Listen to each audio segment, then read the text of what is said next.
Hola, ¿qué tal? Les saluda Carolina Franco, gracias por su sintonía. Hoy les presentaré un resumen del Foro Hispano de Liderazgo Generacional organizado por la entidad SI25, una organización que busca formar líderes para las nuevas generaciones. Empezamos con Lipe Fernández, una de las personas que forman parte de esta organización. Escuchemos. La iglesia siempre ha tenido una necesidad de continuar un legado, un mensaje que nos ha llegado a nosotros de varios años. Y la única manera que eso se ha logrado ha sido por el liderazgo que ha pensado en las nuevas generaciones. Y el pensar en las nuevas generaciones es pensar en el corazón de Dios.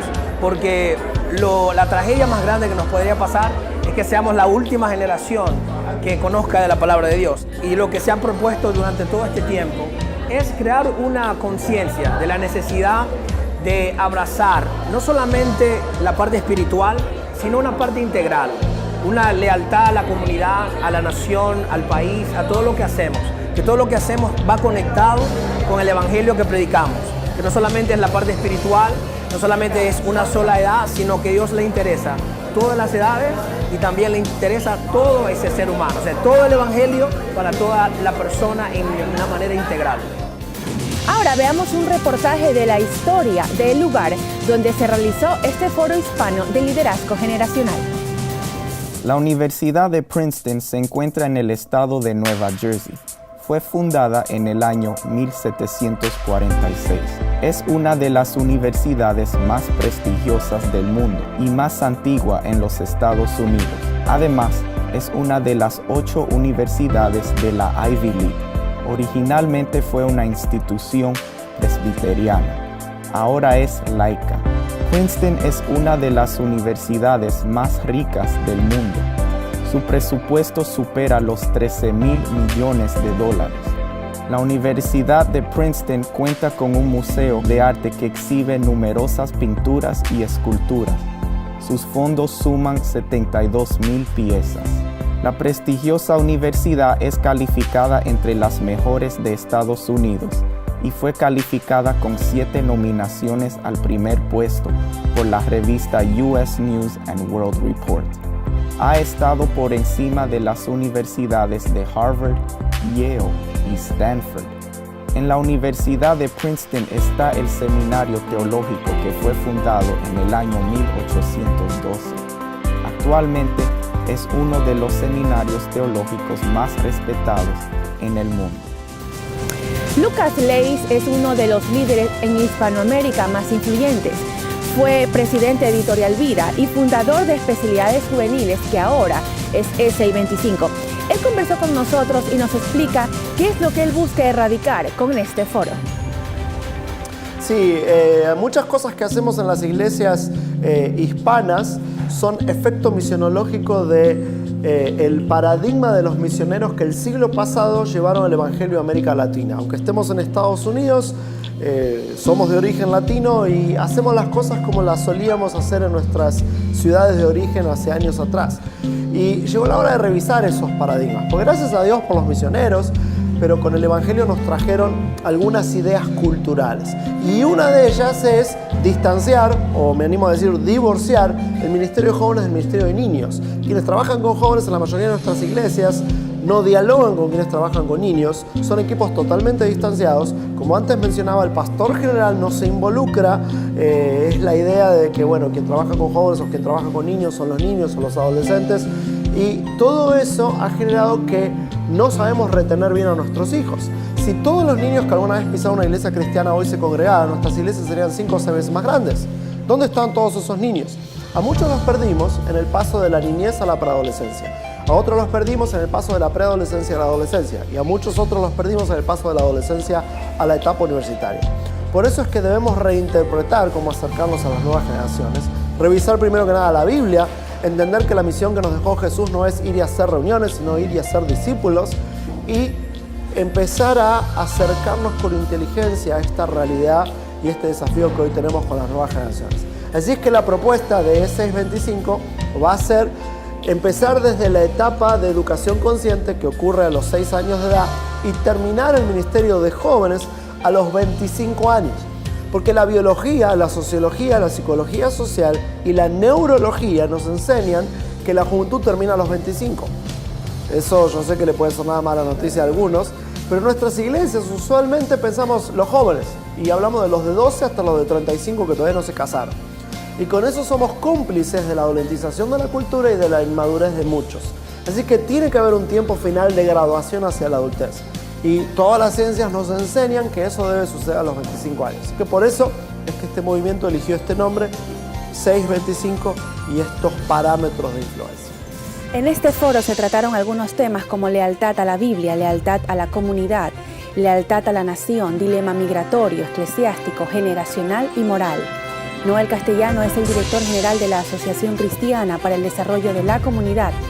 Ha trabajado con las comunidades más marginadas en Chicago, Illinois, y nos habló de la lealtad a la comunidad.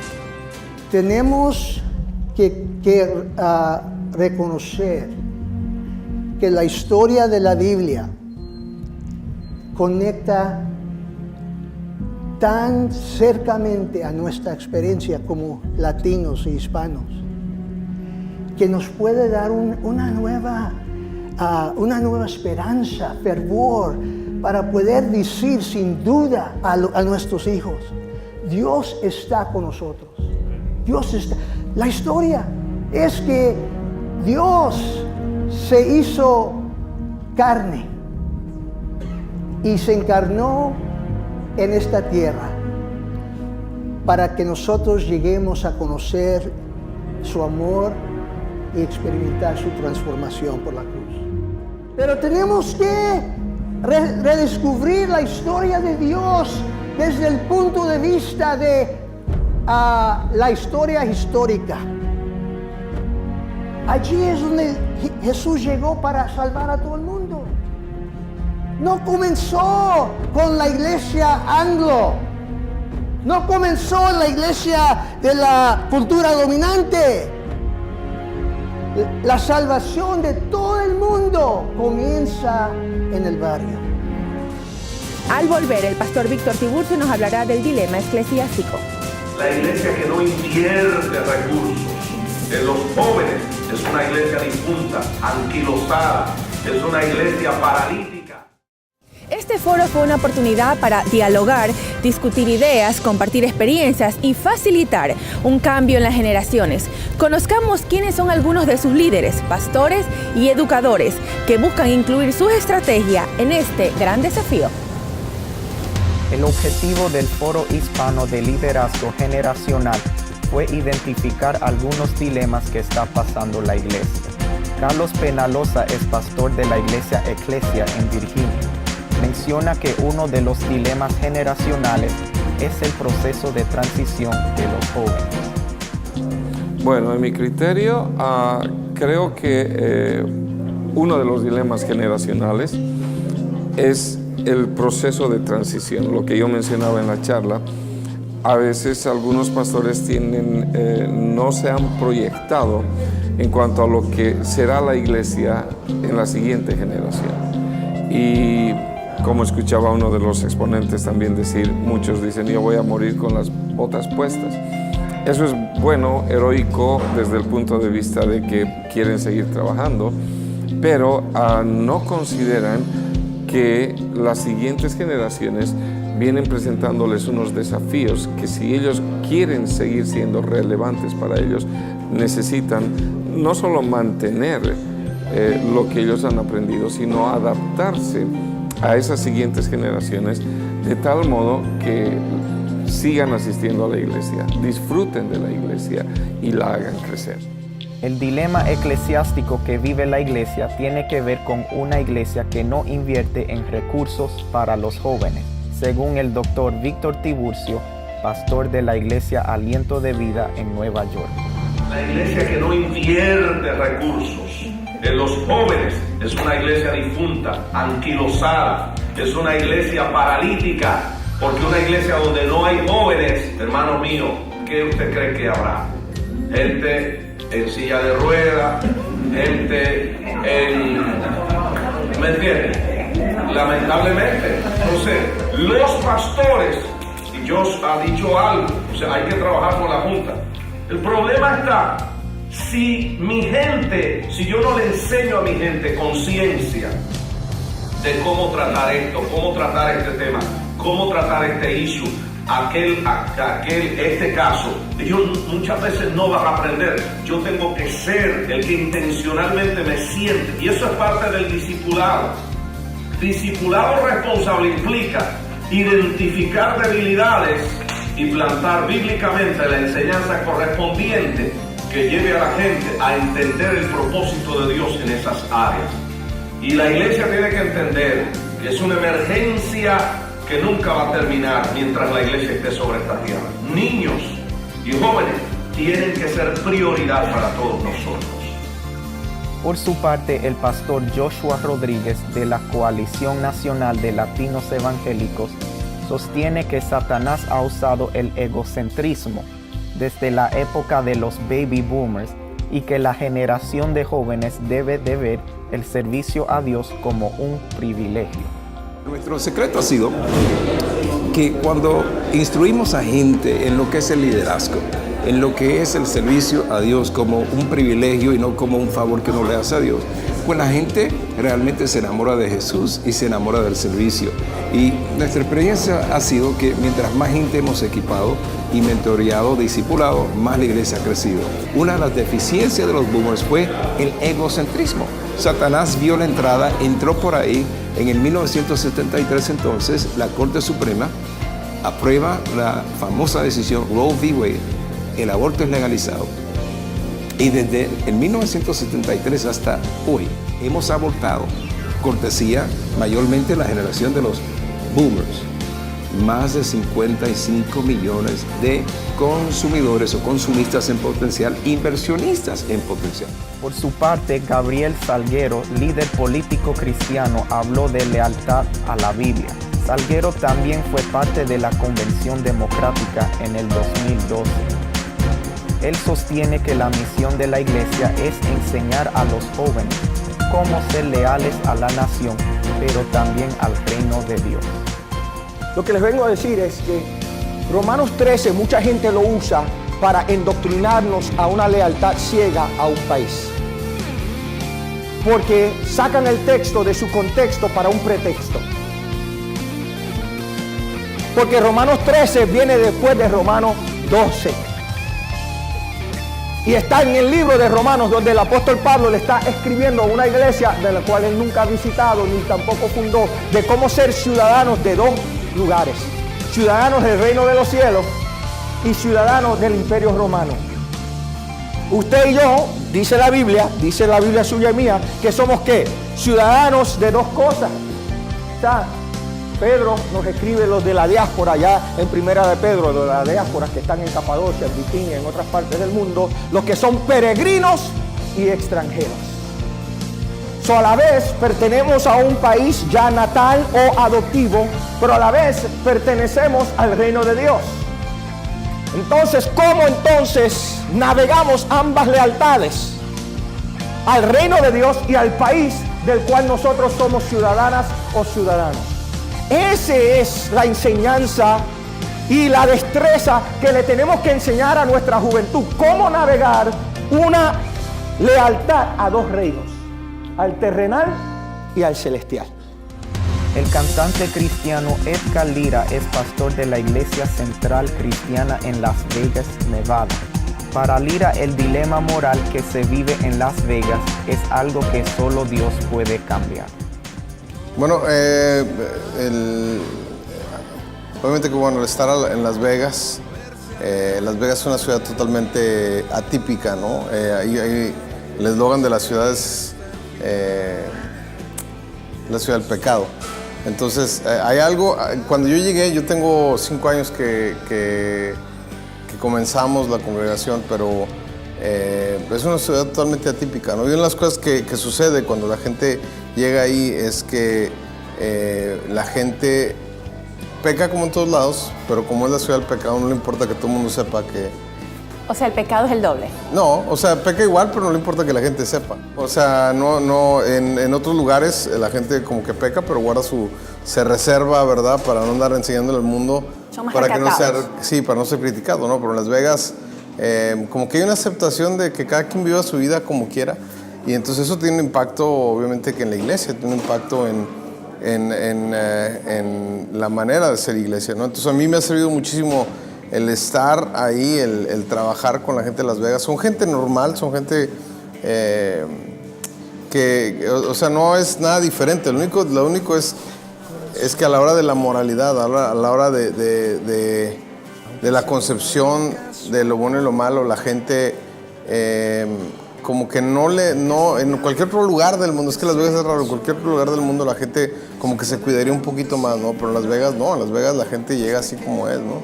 Lo que nosotros hemos querido es que la gente venga como es y que en medio de llegar y sentirse aceptada, sentirse amada, que se siente escuchar la palabra de Dios y que Dios sea el que lo cambie, ¿no? Entonces, de repente, cuando empiezas a cambiar la manera de hacer iglesia, te encuentras con que la gente que está afuera o los cristianos que están afuera te voltean y te ven, y entonces te ven y dicen, no, es que es una iglesia muy liberal, aquí les dan chance de hacer todo.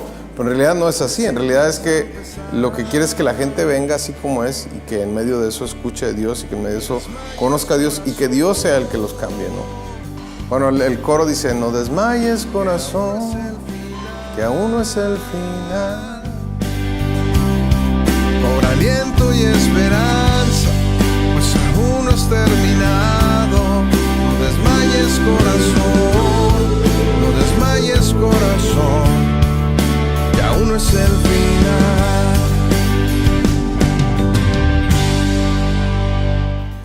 Al volver, una entrevista con Samuel Pagán, profesor de la Biblia hebrea y ministro ordenado de la iglesia. Él nos hablará de la lealtad a la Biblia. E identificar las enseñanzas que se desprenden de las Escrituras que son pertinentes para el proceso educativo transformacional.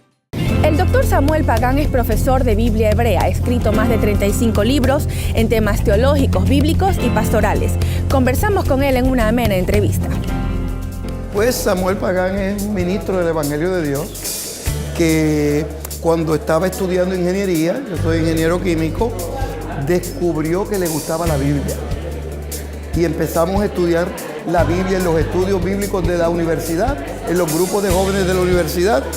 Y ese espíritu de estudiar la Biblia fue en aumento y en aumento. Cuando me gradué, fui a la universidad y fui al seminario a estudiar teología. Luego llegué aquí a Princeton, casualmente, este es mi alma mater, a estudiar ciencias bíblicas y estudiar los documentos de Qumran, los documentos antiguos. Y luego fui a la escuela rabínica a estudiar Biblia hebrea y estudiar hebreo y todo este tipo de cosas. Y poco a poco soy pastor ordenado, me gusta la educación, la enseñanza, la predicación.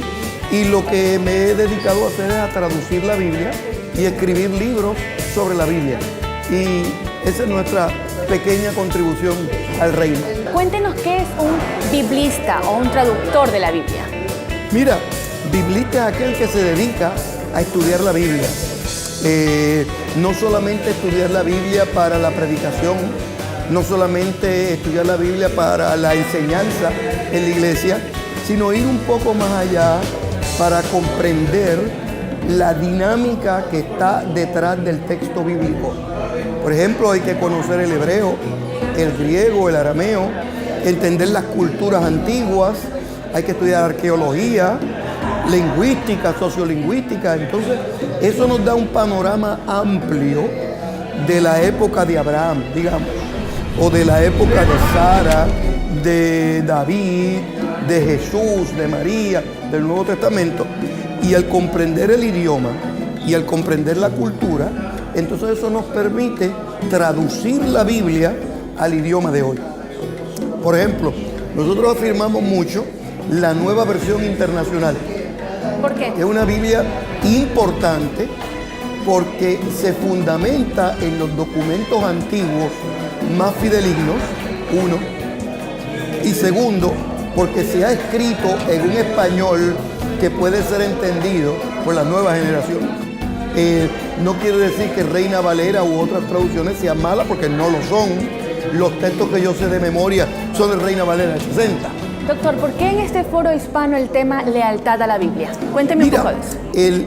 El desafío que le presenta las nuevas generaciones a la iglesia es un desafío enorme, formidable, porque las nuevas generaciones impactadas por el mundo cibernético, por el mundo del internet, por los medios sociales, han cambiado las formas de aprender y las formas de educar.